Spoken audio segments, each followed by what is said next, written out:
When I think about the economic growth, I always think about this idea of people times productivity. So it seems like economic growth is to some extent a function of like the number of people that are employed. And on the other hand, how productive are those people? The big question with AI is it a substitute for human labor? Will we just automate away all our jobs? Or is it a complement? Is it a force multiplier on giving, say, an individual software engineer 10x more productivity through Cloud Code? The whole point here is that AI is so good that it crashes the economy. If AI is so good and the cost of goods fall 90%, then, if you were a worker who makes, say, 50K a year and you still make 50K a year, but now you can buy 500K worth of goods, that's pretty good, right? The speed at which technology moves is different than the speed at which adoption moves. And it's one thing to say, all right, the technology will be able to have this, AI that'll make all my buying decisions. It's a different thing to say, like, you'll probably be one of the first people I know who will probably do that if it's available. Like, my dad will probably not do that for a very, very long time.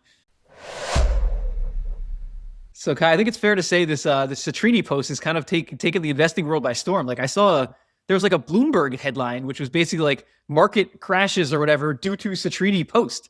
Like, you don't see that typically from like a Substack blog. Yeah, no, I've been getting actual push notifications from my Bloomberg app to inform me about the Citrini article. And I've probably had 5 to 10 people email me saying, have you seen this article yet? So yeah, it's a pretty big deal. Yeah, what we wanted to do is whenever you see an article like this, you always get like people polarized. You get people with like this huge concern about we're about to have a disaster with AI. Then you get people on the other side who pick it apart and say there's absolutely no validity whatsoever in this. And what we wanted to do today is we just wanted to work through this like the way we work through it if you and I were on the phone. Like work through this and say like what are the pros and cons, what validity is in here. And we're also going to sort of tell the story of the article as we go for people who haven't read it. I mean, I think a lot of people probably have read it, but talk about like what he's saying might happen. And even he admitted, I think, when he did this, that this was sort of a thought exercise. I don't think this is like Citrini's base case in terms of what's going to happen in the world. I think he's looking at a series of probabilities, and I think he's looking at this as a thought exercise about one possible thing that might happen. Yeah, look, I mean, it was a well-written article, and we'll get into the points. And at the very least, it did spark a lot of conversation that I think, as AI takes off and continues to be, transformative, it's good for us to have that conversation. And so, I'm excited to get into it. Any opportunity to talk about AI, I'll take it. Yeah, me too. You know a lot more about AI than me, but I still like to talk about it. And I was kind of thinking about when this came out, I was thinking about that Mike Reed piece. I don't know if you remember that, the $140,000 poverty line piece. And it's kind of the same, like I look at this kind of sort of the same way I looked at that. Like that piece, people picked it apart and there might have been issues with it, but there also were sort of directional things within it that I think were important for all of us to think about. Like the idea that it is harder to raise a family like on a certain wage than it was in the past. Like the American dream is harder to get to. So like, even though people picked apart the poverty line stuff, there was some truth to it. And I think it's the same thing with Citrini. Like, I don't think anybody thinks the world's going to melt down tomorrow, but I think there is this battle between like AI is a different technology.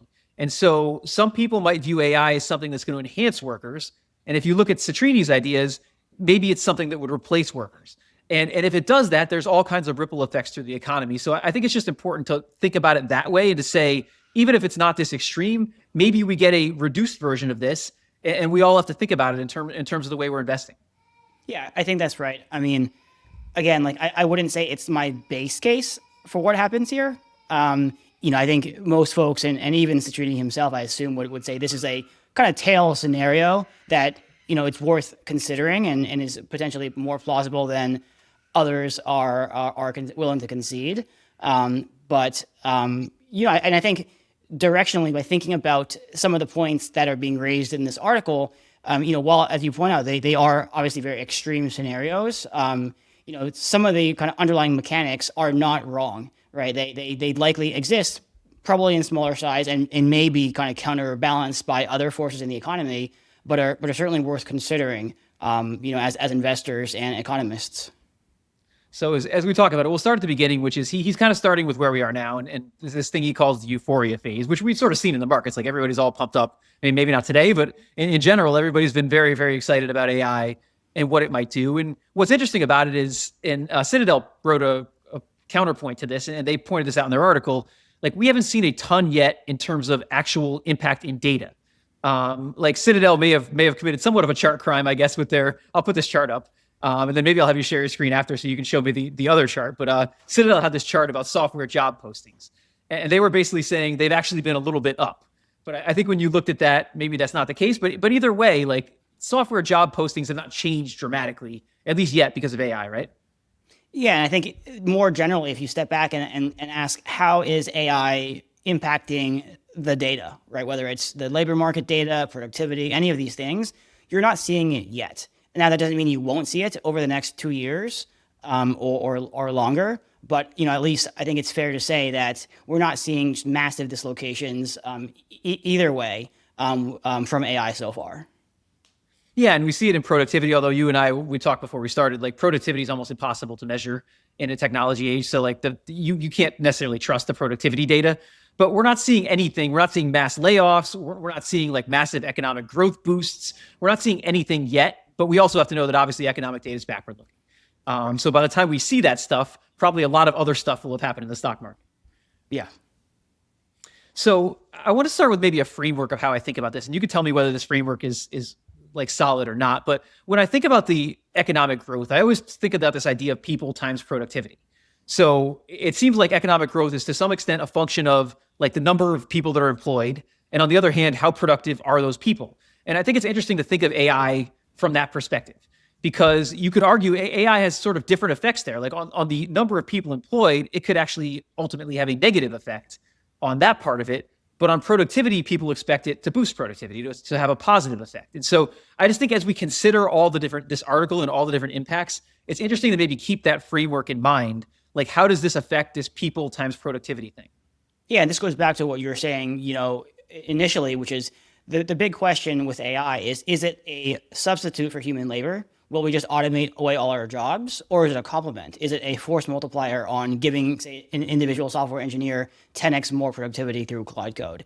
And I think those forces both exist, and they exist in varying amounts throughout the economy. But I think as we think through this piece and just in general, the disruption caused by AI, trying to kind of frame it in both those ways and trying to understand in what parts of the economy is one versus the other dominant. I think that's a helpful framework for us to be analyzing the situation. And what Citrini was talking about in this euphoria phase is AI boosts productivity, margins improve at businesses, those profits end up getting invested back in more AI, and then markets sort of extrapolate this into a boom that's going to go on for a long period of time. And that third one is important, that profits are funneled into more AI, because that'll come back to it later as we think about some of the negative parts of this. Yeah, I think it's worth mentioning that this piece is written as a kind of fictional retrospective. So it's like basically in 2028, we're sitting here and the economy has done X, and we're trying to explain, kind of ex post what happened and why it did. And so that 2028 number, I think it's actually June 2028 to be precise. That date's pretty important because as we'll go through this, I think that the timeline is a really important component, to how all this plays out, right? Like, people focus on the end game. Okay, when technology is, at this new equilibrium, where will we be? Whereas I think the path dependency matters a lot, right? Whether we end up getting there tomorrow versus in 30 years gives us a lot more time to adjust and for things to kind of equilibrate relative to this shock. So let's just keep that kind of 2.5 year time frame in mind as we go through this piece. Yeah, that's really important. As we talk about the pros and cons of this, we'll talk about that more because that time frame, like you said, is so important. But I want to start with, he sees the disruption first in software. And that's, a lot of people think about that because we've seen the disruption in software in the market right now. And I think part of it is this question, I think you probably know this better than me, is like, how much do we have to worry about this idea that like we have all these pieces of software that tons and tons of businesses and people are using in the world? Like, how realistic is it for people to just say, all right, I don't want Salesforce anymore. I'm just going to build an in-house solution to Salesforce and I'm going to Claude code it. Like, how realistic is that? Because part of this, this argument being valid relies on this idea that a lot of this stuff, will just be able to be built with this technology. These huge software companies that they make will be able to be built easily with this technology. Yeah, so I think the idea of insourcing enterprise software. So imagine you're like a tractor company or something. You make tractors, and now you're going to fire Salesforce and build your own in-house CRM. I think that's unlikely. I mean, there are business model reasons why firms outsource software to vendors who can specialize in the maintenance and kind of operating of those systems over time.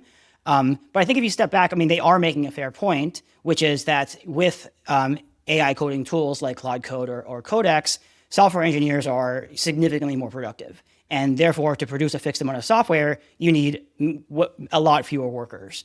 And that could potentially put pressure on margins for these businesses. So I think it's fair to say that there is a disruption happening in SaaS stocks and software stocks. And that's why their prices are down 30% or so over the past few months. How that will affect the incumbents, I think the Citrini article I don't think it captures it quite correctly, and this is why. So, let's frame it this way, which is we can both agree that AI coding tools are pretty powerful, and they allow software engineers to be a lot more productive, and they push down the cost of producing software to, let's take the end game argument and allow that to play out towards zero. Okay, so so now imagine two types of companies. Company A they're basically a software company where their only moat is their software. In other words, they produce really nice software, and that's why people buy it. But that's the only thing they have going for them. Well, then yes, of course it will be the case that if someone else can vibe code an app that looks exactly the same as what they have built, that their moat is basically gone. Whether that happens to be an in-source, whether it's their customers competing against them, or new startups that are or existing incumbents encroaching on their territory using their moat is basically gone. So I think we can agree that those companies are imperiled.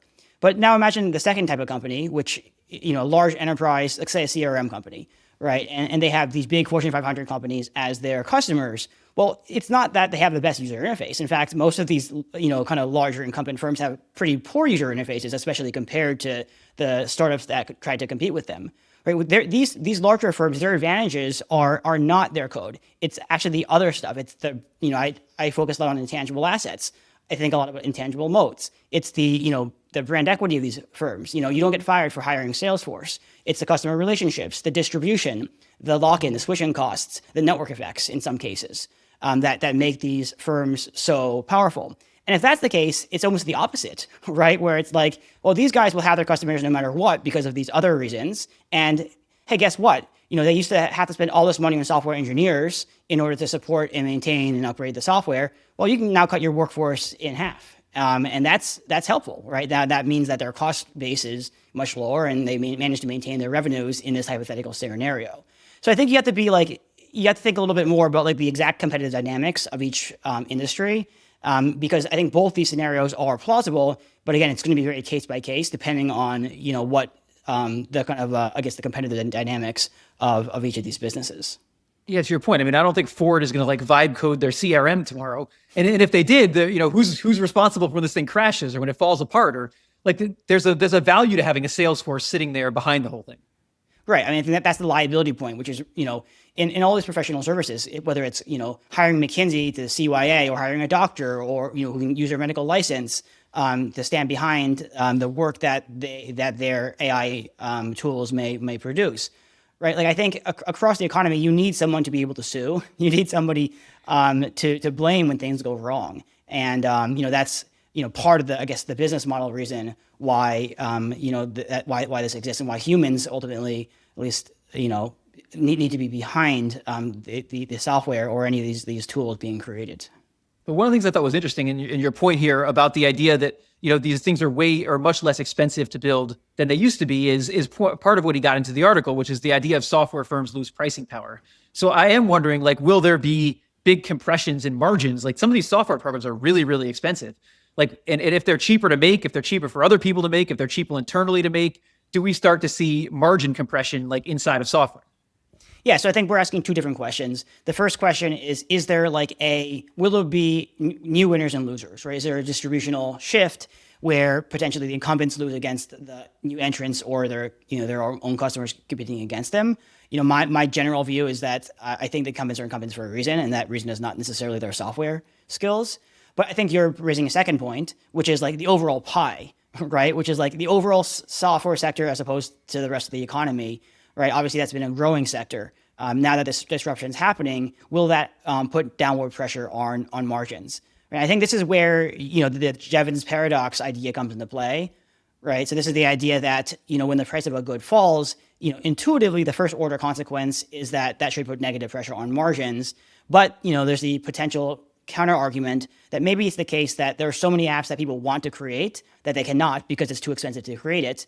But if the price of software goes down 90%, suddenly we're all building our own apps, or apps are being created to solve problems that otherwise wouldn't be software problems, right? So the total addressable market of software is actually far, far larger than we're currently, that's currently being realized. Again, this is not an argument that I'm saying is definitely true, but there is, some intuition behind it. For example, like when Excel was created or whatever, right? Like imagine you were a banker and you said, I'm going to spend the entire week doing this one like model.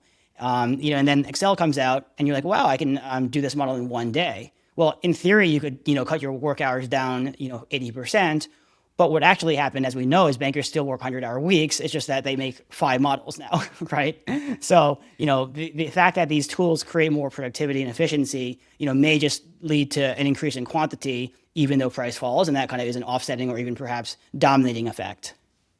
Yeah, and the point he made in the article, and again, we're sort of counteracting some of this, but this idea that once they lose pricing power, these firms are going to have to lay off people. They're going to replace the people with AI, and you've sort of got this doom loop that starts forming. And he talks about it with software firms, but then with the overall economy as well, which is everybody to compete.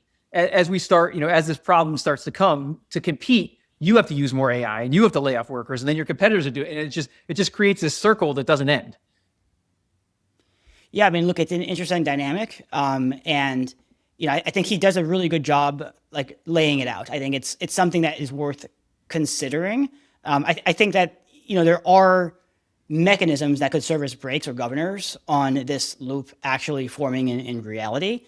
But I think it's reasonable to say that we should take this seriously. Yeah, and I was thinking about the Block thing.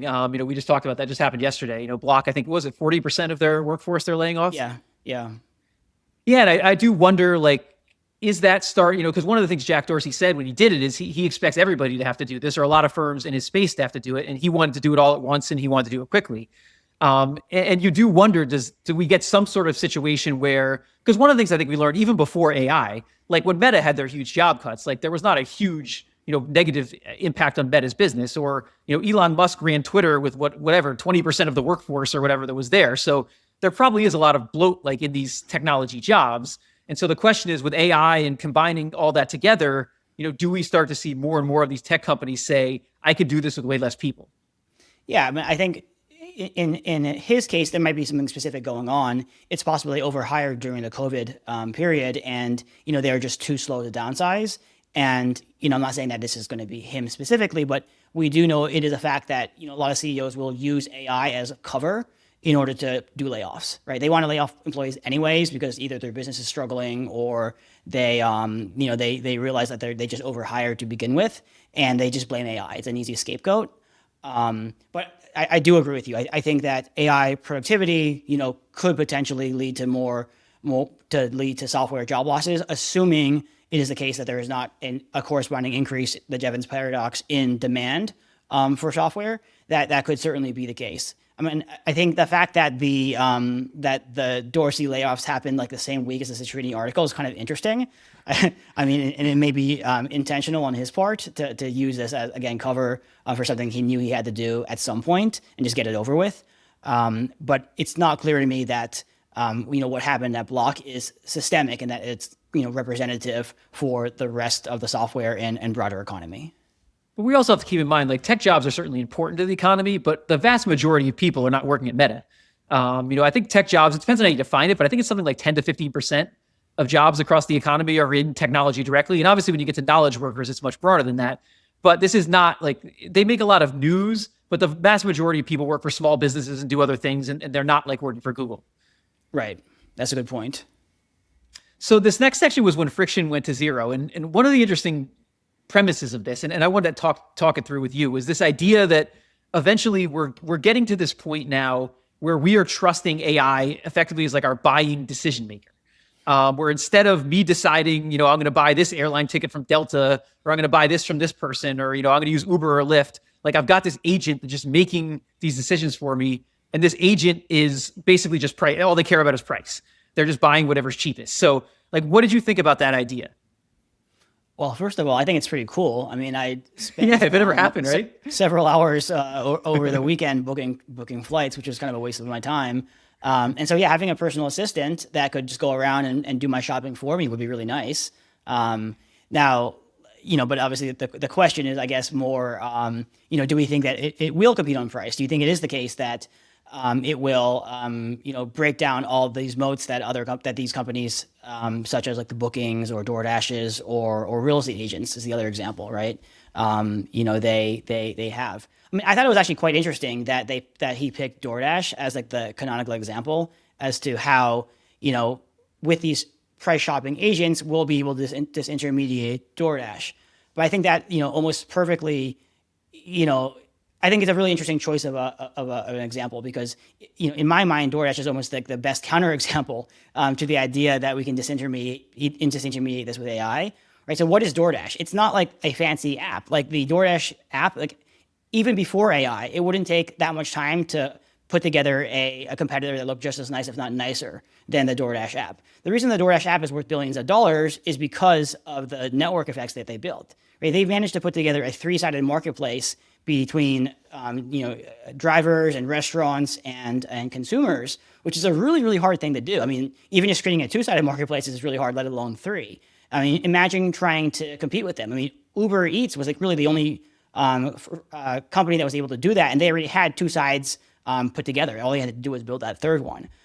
So this is almost a perfect example of a case where it's not the software itself, it's the network effects and the other kind of intangible moats that make it as powerful as it is. So I thought that was kind of an interesting choice. That would be his example of what he felt would be disrupted. Yeah, and he seemed to almost be making the case, right, that the AI would start its own DoorDash competitor or something and like pay drivers more. And it seemed pretty extreme that like it would get to that point. Yeah, that seemed a little bit implausible. I mean, I think look at the broader point that AI reducing friction could potentially change and disrupt firms who serve as kind of these intermediaries or middlemen in terms of matching buyers and sellers. Like I think that point is reasonable. But you have to be careful in terms of how exactly it plays out. I think even real estate agents are another interesting example where it's like people complain about the fact that real estate agents charge 2.5 to 5% on a transaction.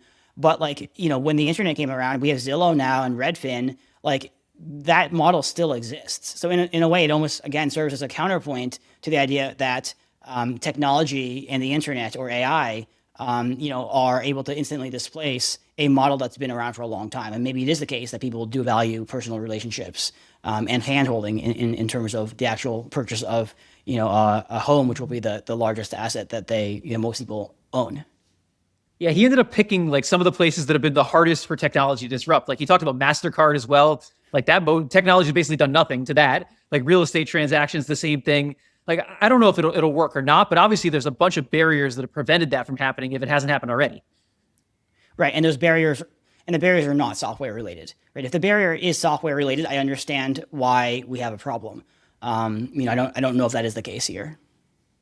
I'm wondering, do you have any thoughts on the MasterCard thing? I'm just wondering, like, because this whole idea of like MasterCard being replaced with stable coins, like, do you think long term that is something that might happen?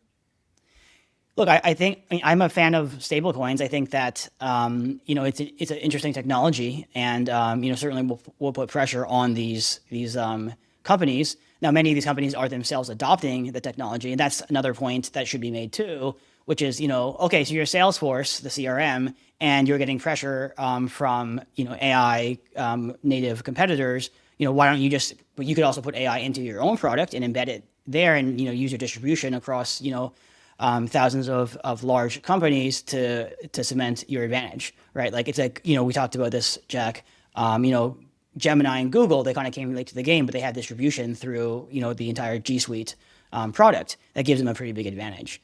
Right. So it's not always the case that incumbents will lose in the case of a disruptive new technology to the extent that they are themselves willing to adopt it. Right. I think in the article they talk about how Blockbuster is a case that when the internet came out, they didn't adapt. Whereas in their expectation is that these incumbents will actually lean into AI because they have no choice but to do so.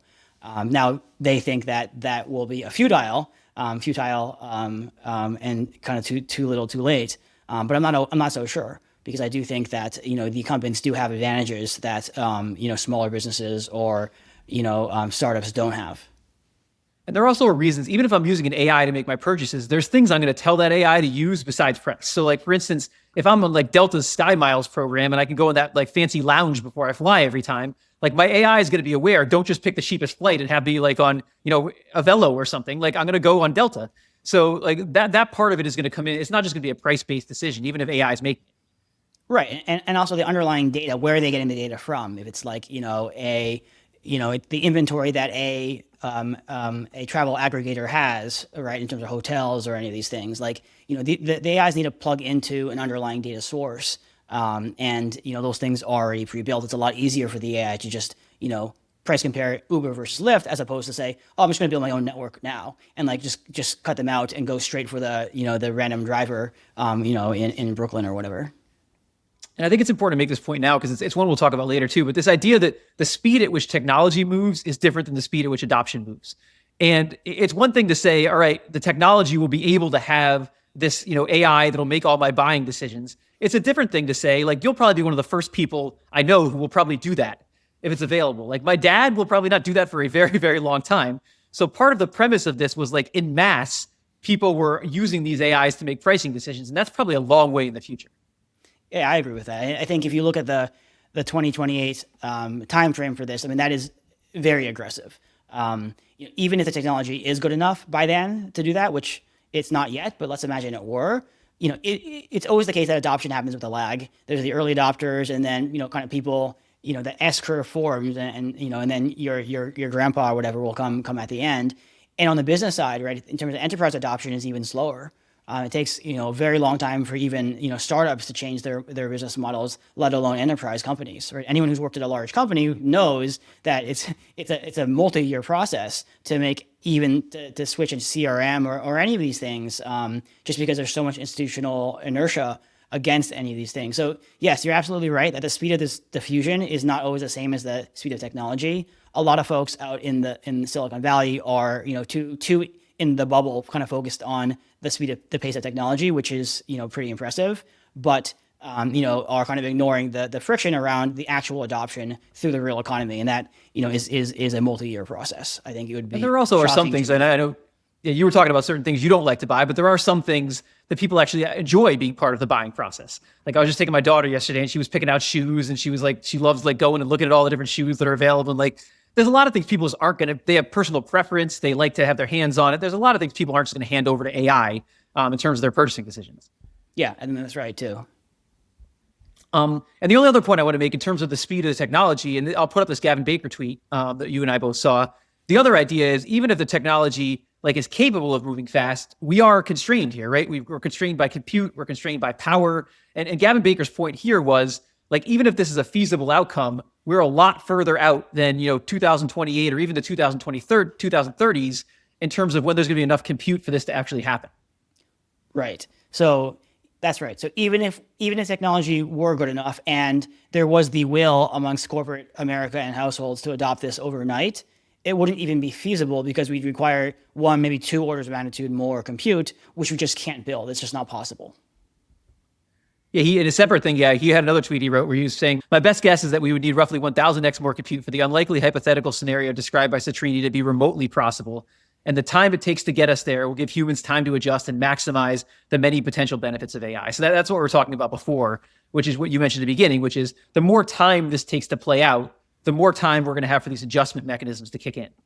That's right. Yeah, I think the best case scenario is that, and it's kind of weird to say this, but the best case scenario is that we want some natural like limiters and governors on the speed of the build out, right? If it happens too fast, it'll almost certainly end with a bubble, like a boom and a bust, which can be destructive. Like the internet still ended up being game changing. It just, was very painful along the way, right? To the extent we can, the various forces, whether it's, compute constraints or institutional constraints, maybe unions and lobbyists, right? Which generally people think about negatively, could actually be helpful in this case. Right, because it could help kind of put some brakes on too aggressive an acceleration of this process, which could actually lead to a lot of problems. We'll get into the political issues later too. But yeah, a lot of unrest and displacement. as you say, Jack, the more time we have to kind of put into place and to adjust to the shock that is AI, the more likely we are to be successful in doing so. So we won't get too much of the doom stuff here, because obviously this spirals out of control, and it goes to the whole economy, and then software's private equities lended a bunch of money to software, and that gets worse. But I do want to put up this feedback loop thing, because this idea that there's sort of a self-correcting mechanism in the economy. The AI feedback loop, a non-cyclical disruption, is the chart that he has in the paper. And this idea that there's this self-correcting mechanism that exists, and that sort of the brake on that self-correcting mechanism is going to go away. And I think part of that is because, like, the more this happens, at least he's arguing, the more there's an incentive for companies to use more AI, to lay off more workers and use more AI. And so, like, some of the correction mechanisms that exist don't exist here because of that incentive to keep using more and more and more and more AI. Like, do you have any thoughts on that? Well, okay, so he's saying that companies want to use more AI, and they're laying people off. And then the problem is that when people are laid off, therefore they have no income and no consumption power, right? And that's what forces companies to lay off more people. So I think that link in the chain is interesting, right? I think that's something that I think we should zoom in on, because two things are happening here. So one is he's implicitly assuming, or I think he talks about it more later on, that these people who are laid off from a job as a software engineer at Google, that they'll either not work or they'll go drive Uber, right? That the second best option for someone who's making $200K as a software engineer is to go drive Uber.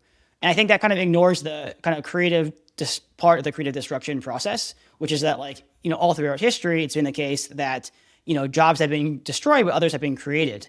I think I was listening to that thing with David Autor and the other economists, where they cite this thing from Autor. This is the MIT economist who says that 60% of jobs that exist today didn't exist in 1940, right? So, like, most of the things that you, I, and other people are doing, like, podcasting right now, that didn't exist as a job, 80 or whatever years ago. And I think it's possible to say this time is different. It's possible. I can understand the argument that AI is different from past innovations in that it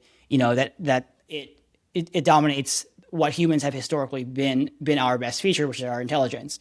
So I can see that, but it is a strong assumption. I think it's worth just highlighting that is a critical assumption that you may or may not disagree with, but is kind of required for this doom loop to be the case. I think the other key assumption that they're making here is one around, like, the deflationary benefits of massive productivity gains are not passing through to the consumer.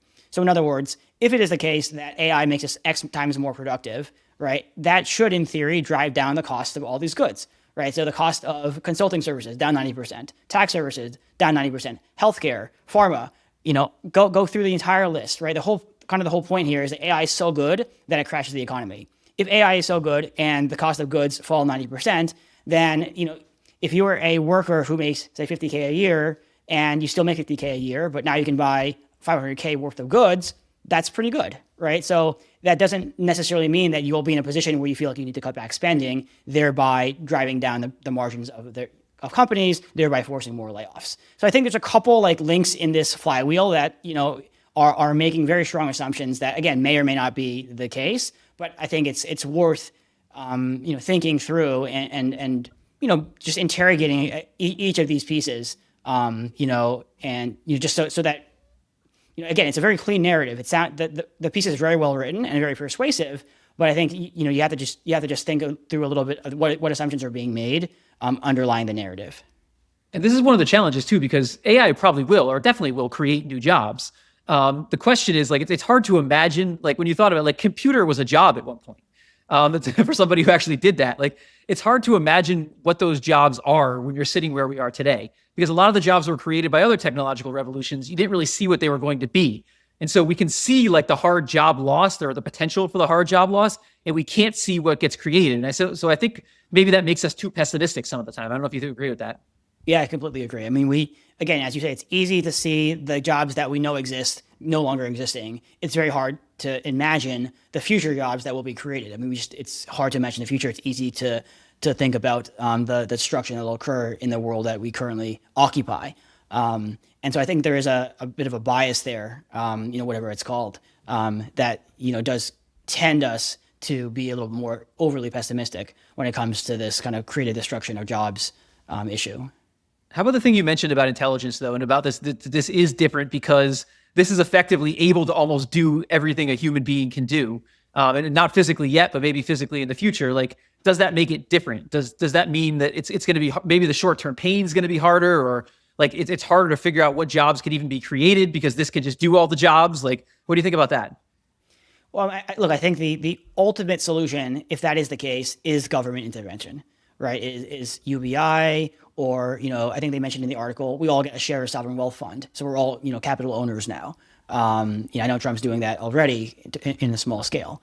That's kind of the trump card, so to speak. Like that's kind of the backstop. We can pull it out if we need to at the very end, if there really is no need for human work. I think that's like, again, an extreme assumption, and it's assumption that, will certainly take more than 2 years, will likely take more than a few decades. But who knows? I think it's important to recognize that is always a solution in the back end if need be, because in that world you just outlined, it's a world of abundance. Like there is so much wealth and so much productivity out there that we could all live without we can all live very well without having to work. Again, there's significant issues around like self-worth and self-actualization. Like, do people actually want to just sit there and be paid? But I think there are at least economic solutions to these problems if they do present themselves. I'm not saying they necessarily will. And that's kind of the world we talk about, the Elon Musks and the Mark Andreessens. That's the world they're seeing, right? And people like us are thinking like that's not even possible, but they're seeing like a lot of possibility. They're better probably at seeing the possibility this can unlock than someone like me might be. Yeah, and they're also focused on the end game. They're focused on like, what does the utopian, dystopian future look like after this process is played out? I think for us as investors, we need to get there first. And that again will be likely more than a 2-year process. That is a multi-year process. That is probably an entire investing career, maybe, to kind of work your way through this entire process of adjustment before you kind of need to think about these larger, I guess, long-term topics. So we've debunked a lot of maybe we've got a near-term massive catastrophe on our hands, but like, do you think because of how disruptive this technology, like I would think to some extent, like the more disruptive the technology is, probably the better long-term benefits, but maybe also the more short-term pain, like in terms of we might have a period where we're adjusting here, where we do lose a bunch of jobs and maybe there is a negative hit. Like, do you think that's a fair way to look at it? Yeah. I mean, the reason why, so GPT also stands for general purpose technology. Right. And the reason why, AI is such a powerful and transformational technology is because it's general purpose, right? It's not like a tool that only helps in one industry. It's a tool that helps across the economy. And then with robotics, literally, even the physical world too. So extremely powerful, extremely pervasive, which is why there's so much upside. But you're right. It's also, pretty much in that scenario, pretty much everyone is exposed. The entire economy is exposed to disruption. And so, yes, I think that is a fair characterization. Do you think this is sort of an aside, but do you think this is worse for like wealth inequality, at least in the short term? I mean, you talked about the idea that the government may have to give people benefits. Like, do we end up, we're obviously not going to end up in a world where like Elon Musk is our overlord and like we all just answer to him because all wealth is accrued to him. But like you could argue wealth is going to accrue to the people like behind this technology, maybe more so than your average person or workers because of this. And we'll probably have to make adjustments because of that. Do you think that's right? Yeah, I mean, I think that's been a trend, unfortunately, for the past several decades. Like, if you look at the data on like labor versus capital share of value add, it's been a pretty much a one-way trend, whether it's globalization or just automation in general and just traditional software technology. Workers or human labor has, their share of the pie has been shrinking relative to capital, for a long time now.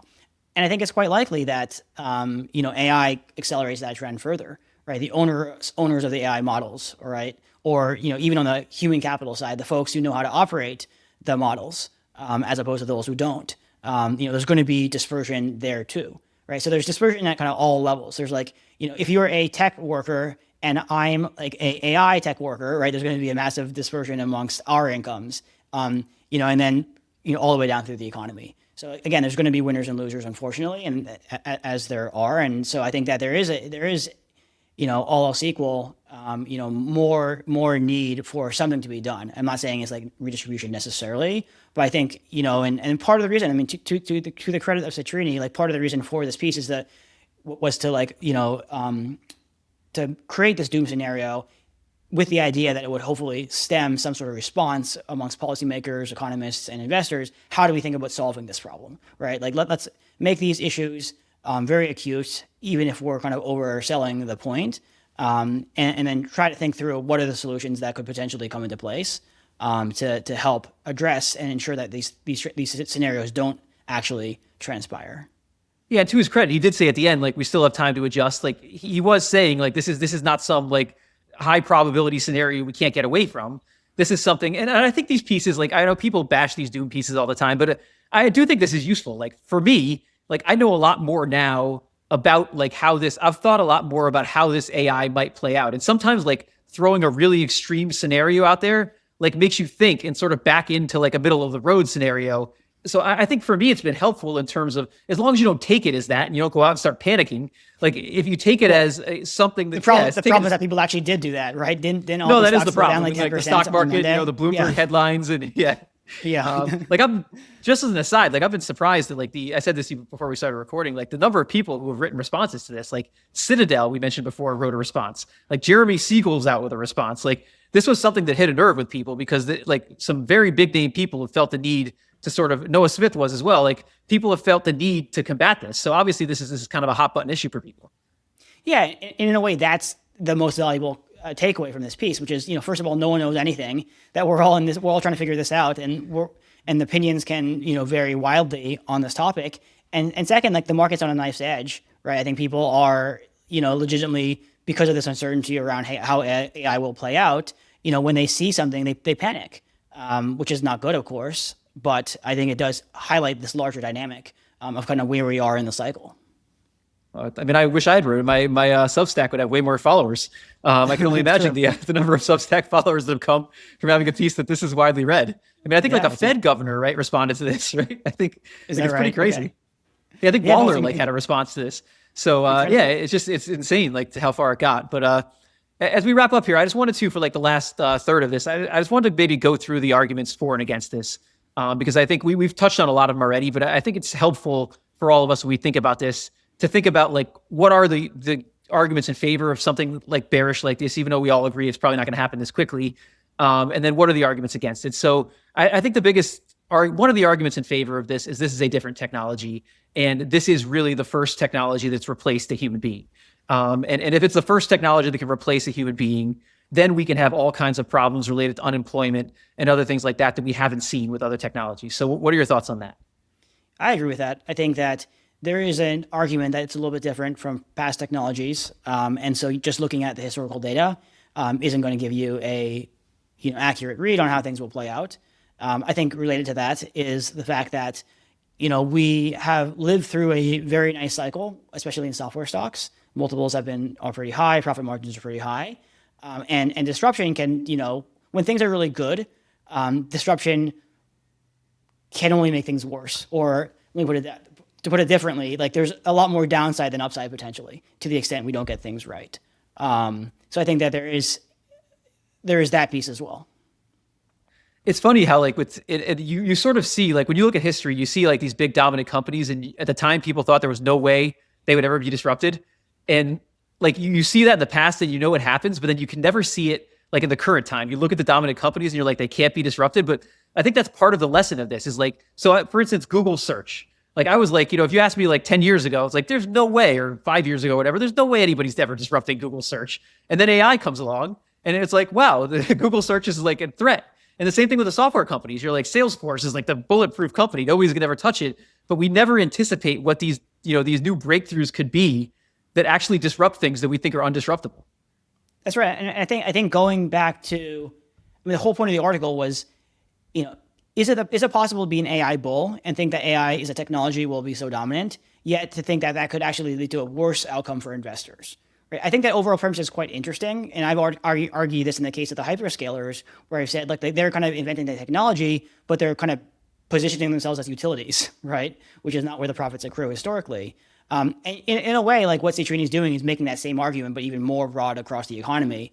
And again, saying that you can believe in AI as a technology, but not necessarily think that it'll be good for financial markets and for the economy in general. And again, I think that the argument's being made very strongly, but that general view isn't necessarily wrong just as a framing, and is potentially an interesting way of thinking about things.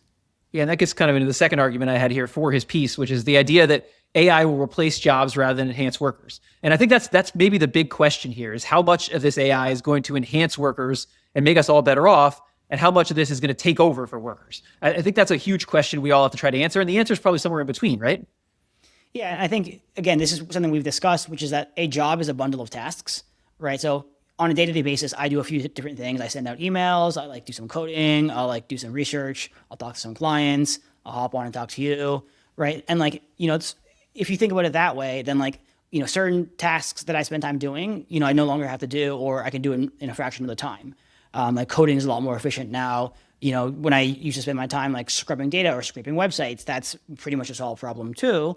Other things I have to spend more time on. Like it's not saving me time talking to clients, right? In fact, all else equal, I should spend more time talking to clients because that's one of the things that I as a human have a comparative advantage in. So I think it's, again, a combination of both substitution and augmentation, both at the economy level, at the job level, but also at the within a job level, right? At the task level, where our jobs, whatever you want to call them, will look very different. Our day-to-days will look very different in 10 years than today, because a lot of the things we spend our time doing now will go away, and then new things will come into play, or we'll just do more of certain things, which isn't necessarily bad. That's just the nature of the world, and in many ways it's good. Like a lot of things I spend my time doing that I can now automate away with AI are things that I hated doing anyways. So it's actually kind of maybe a net benefit for me. Yeah, and for me, just thinking about like the podcast, there's so much stuff that I was doing manually, if you go back even a few years, that I'm not doing anymore. So I have no idea what that means for the economy, but I do know that it allows me, at least for now, it allows me to do tasks that I'm better at as a human, and it replaces that stuff. So I think from that perspective, it's only a positive. Yeah. Yeah. I mean, again, like there are going to be certain jobs where 100% of the things that person does is automated. Right? I think that's where things get a little bit tricky. So and that those are the jobs that we need to be more careful about. I think Citrini in his article basically made it sound like most jobs are in that category. I'd say that's a minority of jobs, but they are still jobs, and there are still people who are in those positions. And so I think we need to be thoughtful if the adjustment occurs quickly, how we want to deal with that.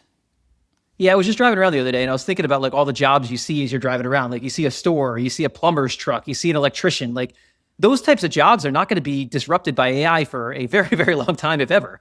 Like, so we lose track. Like I think when we sit in the stock market and we talk about Google and Amazon all day, like that's not the real world. I mean, that's part of the real world, but there's so many jobs out in the real world that are not going to be affected by this too much. Like they will probably eventually, but not too much in the short term. That's right. Yeah, I agree. So two more of the arguments for one we've talked about a lot, which is this idea that it's such a fast moving technology, but we have to keep in mind that adoption moves slower than that. And also we have to keep in mind like Gavin Baker's argument, which is there's going to be constraints outside of the technology itself in terms of how fast it can grow. So I think we've covered that one enough, but I think that's really important to keep in mind here because it might not disrupt as fast as people think. Yeah, I think the other point to add on to the compute constraint point is that even if we don't like max out compute as a hard limit, there's still going to be the issue of like prices adjusting, right? Like the price per token could increase just because supply and demand. If demand increases 100x and supply only increases like 10x, the price per token could get so high that it naturally equilibrates the market between human and non-human labor. Right? Maybe you end up with a point where you're like, all right, well, for 1 cent a token, I'd be willing to use an AI instead of using a human, but for 10 cents, maybe that doesn't make much sense to do that, right? Because the cost of these tools can be quite expensive. I mean, you're talking about, for some enterprises, they're spending, tens of millions of dollars on Anthropic, right? Like that's a lot of money. And maybe they're saving more money than that on in terms of productivity, but like it's a non-trivial amount of money. And if we do end up running into constraints on compute and that jacks up the price of tokens, then, that could just be a natural governor on the kind of like flywheel that Citrini is laying out.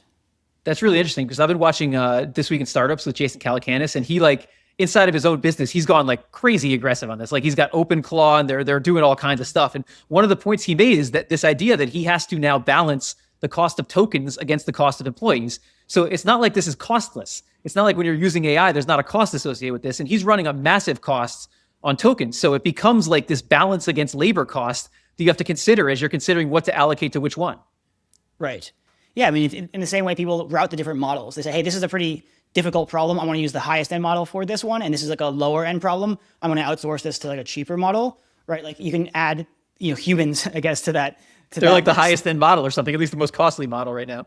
Right. Depending on the human, I guess.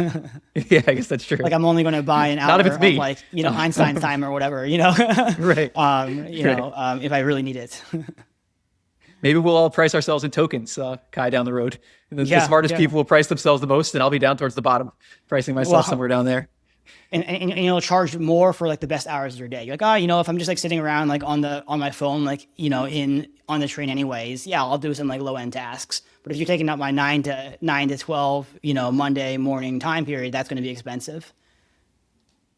So the last one I want to get into before we get into the arguments against this is this idea that the jobs that are going to be replaced are more high end, and that those people do most of the spending in the economy. So like, is that a risk here in terms of like a lot of other things that have caused maybe unemployment haven't necessarily caused it at the absolute upper end? But you could argue many of the people that get paid the most are going to get the people like lawyers, accountants, people in technology, people that make the most money. So is it going to be more economically disruptive because it's disrupting that high end? Yeah, it's a really interesting point. I mean, this goes back to the David Artur. Another thing he wrote about was talking about how the past 30, 40 years, a lot of the disruption has been more like factory workers or clerical jobs, kind of your middle class America has been hollowed out, right? What's unique about AI is that it's going after the knowledge workers. It's, the lawyers, accountants, doctors, financial analysts that are kind of in the crosshairs of disruption. Now, yes, it is the case. I think the data that suggests that like a significant percentage of consumption is driven by the kind of high end of the market. That just makes sense. That's just mathematically, the case. I think one countervailing argument could be the marginal propensity to consume. So in other words, like the marginal propensity to consume is higher amongst like less rich people. Like if you're, a lower income person and you lose your job, then your income your spending goes down proportionately with that. Whereas if for a very high end, high earner, you lose your job, yeah, you might take down your consumption a little bit, but you've got plenty of savings to buffer that, right? So I think that might be an argument to partially counteract, maybe not fully, that effect. But yes, I mean, I do agree that this will be a unique situation because relative to the past several decades, given that the jobs that are most at risk are your kind of white collar jobs now. So this, and arguing the other side now in terms of why this might be wrong, one of the things that we talked about this already is the speed of adoption, but I want to put up this chart from Citadel. They've had PCs and the internet and other things, and they talk about this idea of an S-curve. So what do you think in terms of like the adoption of this and the speed of adoption of this relative to other technologies? I mean, should we expect a similar like S-curve type thing, or should we expect this to be markedly different? I think we should expect faster. I think if you look at the history of these S-curves, there's some data on this. They've been compressing over time. So in other words, like 100 years ago, a new technology would come around and it would take, 15, 20 years for it to diffuse through the economy. And then 50 years ago, it would take, 10, 15 years, right? And these S-curves have become shorter and shorter for a variety of reasons. But that seems to be the trend. Now, will it be 2 years? I still think that's aggressive, as I was saying before.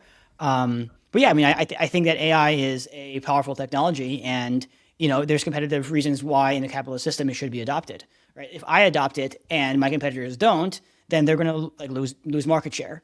And so there's a forcing function to make them also try to adopt it too. Otherwise, they kind of fall behind. And I think that pressure does exist in the economy.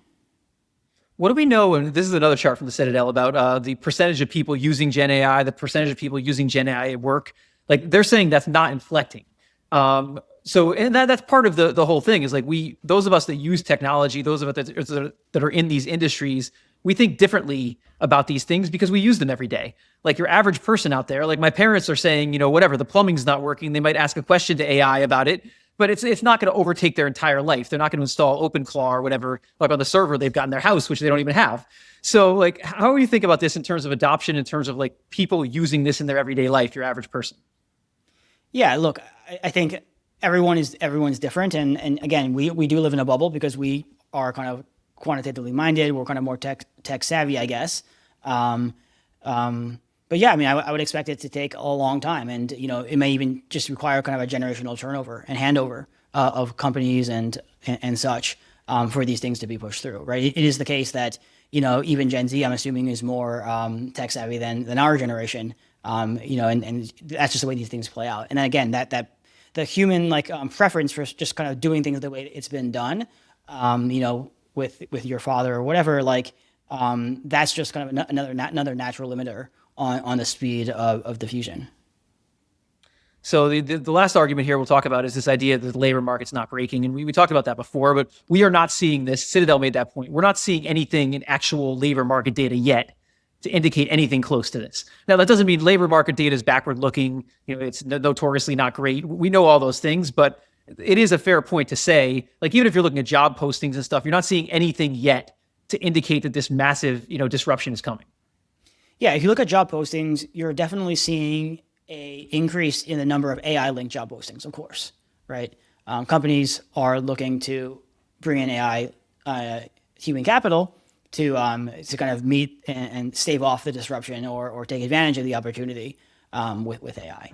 Now, is that leading to a corresponding decline in jobs elsewhere, right? Is it crowding out software jobs or just traditional jobs? I think so far the answer is no. I mean, at least we're not seeing it in a statistically meaningful way in the data. So as we wrap up, what do you think our takeaway is? I choose to be pretty optimistic about this. But I also understand, and I think what this piece was good for me is understanding that the rapid adoption of AI is going to have negative consequences. It's not just going to be, the world's going to be beautiful and everyone's going to be happy. In the world we live in, I mean, we already have issues with income inequality. We already have political issues. This is not going to go smoothly, probably.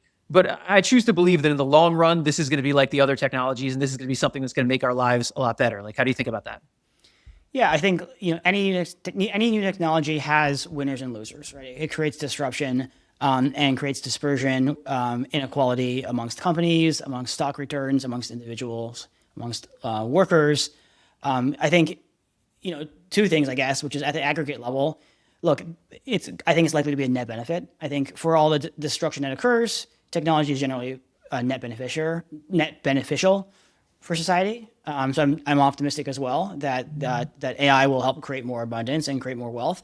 Keeping in mind that we have a lot of challenges too, like demographic challenges, for example. Like our workforce is shrinking.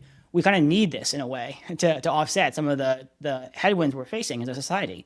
And so yes, I think I'm net excited about the economic and investment applications or implications of AI. And what I'm focused on more is more just kind of trying to figure out, on a cross-sectional sense, right? So within the economy and within the stock market, which sectors, which companies are best positioned to survive and thrive in this disruptive period, as opposed to, may go away. They may be kind of your falling knives. And so that's, so I think as an investor, right, just to make this more investment related, rather than focus on, is this going to crash the market 50% or not, which I think is a really hard thing to do. Market timing is really hard. Macro forecasting is really hard. My thought would be trying to figure out within each sector, within the across sectors, which are the companies that are well positioned, and trying to kind of concentrate in those stocks and kind of steer away from the ones that might be value traps. I think that's great advice. And in my personal life, what I'm doing, and Rob Arnott had this thing when he came on the podcast, he said to all their employees, which is basically, AI is not going to disrupt you, but somebody who uses it is. And that's the way I'm trying to do it. I think all of us have to look at this and say, use this in every possible way we can to make ourselves better. Because I do think if we look forward years in the future, people who just ignore this and don't do anything with it are going to be at a huge disadvantage against people who are at the front end of the curve and are really trying to use it in the right way.